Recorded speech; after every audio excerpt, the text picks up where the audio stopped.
Hey friends, welcome back to my channel. আজকে তোমাদের সাথে শেয়ার করছি আমার শ্বশুরবাড়ির গোপাল উৎসব।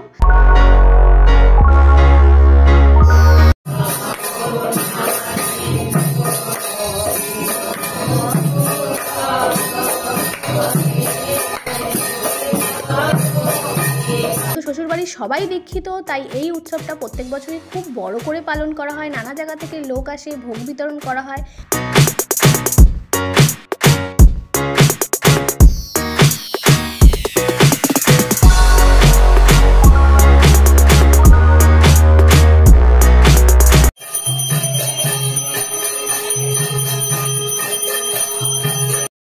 ভোগের মধ্যে থাকে পুষ্পান্ন, অন্নভোগ, মিষ্টান্ন, নানা রকম তরকারি। তো তোমরা বলো আমাদের গোপালটাকে সাজানোর পর কিরকম লাগছে। আমি ভিডিও ক্লিপ এইটুখানি নিতে পেরেছি, তাই তোমাদের সাথে এইটুখানিই শেয়ার করলাম। ভিডিওটা ভালো লাগলে লাইক, শেয়ার, সাবস্ক্রাইব করে দিও।